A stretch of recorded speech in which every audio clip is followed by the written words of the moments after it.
Welcome guys. Now I know I said no video this week because of the wedding, but I kind of just felt like I needed to put something out, and this is really short, and this is something fun I like to do. I like to do crossover stuff, especially with my favorite series. DC is my favorite comic book company, and Bleach is my favorite manga, so let's do it. So let's start off with my boy Ichigo. Now if you don't know what I'm doing, to explain the video, I am going to be seeing which Lantern Corps from the DC Comics universe that each of our main hero quadruplets, whatever the term is for 4 people, fits into what Lantern Corps.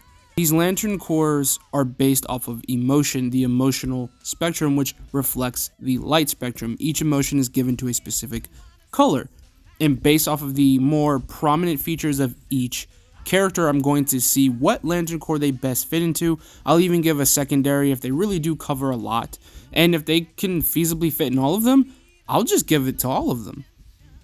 Now, starting off with Ichigo Kurosaki. Ichigo Kurosaki very clearly fits into the compassion section, which is the Indigo Lanterns. The Indigo is about compassion for everyone, which Ichigo has. It's unconditional love and compassion for everyone. And we see that with his desire to protect people in front of him, but Ichigo doesn't go out of his way to protect people. That's the interesting bit. Despite having so much willpower, we've actually seen it broken at least twice.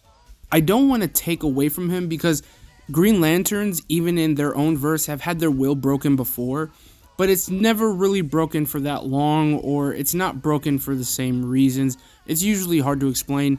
So I actually think Ichigo would be something of an oddity as he is in his own verse. He would be a combination of the entire light spectrum, which, depending on your interpretation, could mean he can alternate between them, which would be more of Kyle Rayner's version of the White Lantern, or he could be the embodiment of life, which I don't think he is, because that'd probably be something more like the Soul King comparatively.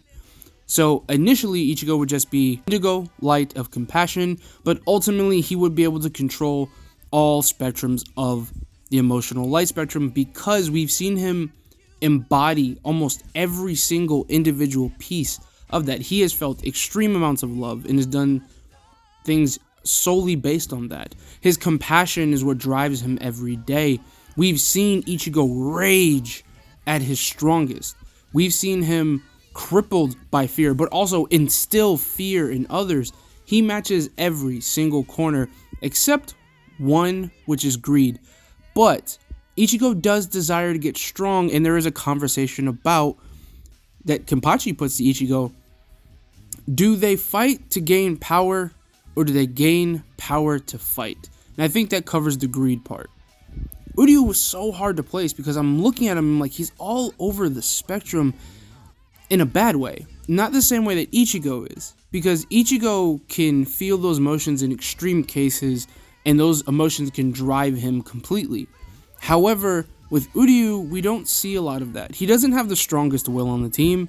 He isn't the most compassionate on the team. He doesn't have the most love on the team. Definitely isn't the angriest. He doesn't really fit any particular category. But after I thought about it, I settled on compassion, and there's one specific reason why. Uryu avoids killing beings that seem to have a higher level of intelligence. He has no issue killing hollows, but when it comes to killing Arankar, who have a sense of self and can make choices, he goes out of his way not to kill them. A perfect example is Menoli. He saves her from falling to her death. Same thing again, Uryu tries to avoid killing people whenever he can. Even Mayuri, someone who's done something horrific to him. Yet he tries not to actually kill him. So I think Uryu would easily fit in compassion. Moving on to Yasutaro Sato. Man, my dog, Chad, I love him. I think it's easily and far away willpower. Chad's will throughout the entire series is never crushed. And when it wavers, he just finds a way to push through it. He's so impressive. I love Chad so much for this. His willpower is unbreakable. It may bend like anyone's, but it never breaks, and he pushes through no matter what. When a Noitora jumps him after his fight with Gantenbein, Noitora should be so much stronger than Chad, and he cuts Chad down with like little effort. He cuts off Chad's arm basically. Chad gets back up and fights on his deathbed because he has to keep his promise. Same thing against Shinsui. He's willing to run headlong into death because his friend asked him to. Chad's willpower is astounding. He helps Ichigo get back on the right track. That's how strong Chad's willpower is. And finally, of the four, we have Orihime Inoue. Orihime is so amazing because I want to give her compassion because she generally does have compassion for everyone, but her love is not unconditional. Her love is stronger than her compassion. There is nothing she won't do for Ichigo. There is nothing she won't do for Chad or Uryu or Rukia. We see her, just like everyone else, put her life on the line. And the most impressive bit about it is that her desire to love directly affects her powers. And we see that how much she loves Ichigo, how much she desires to be his shield, allows her to protect him from things like Soul King, Yuha. That's so impressive that her love is that strong. And it's not so unconditional, but it's truly directed love. And I think that's why she would be one of the Sapphires. And I think it's highly impressive. Not to mention the intense jealousy she feels for Rukia at one point in the series is actually somewhat of a qualifying determinant of being in the Star Sapphires. Your love is so strong that you become jealous in a sort of rageful way.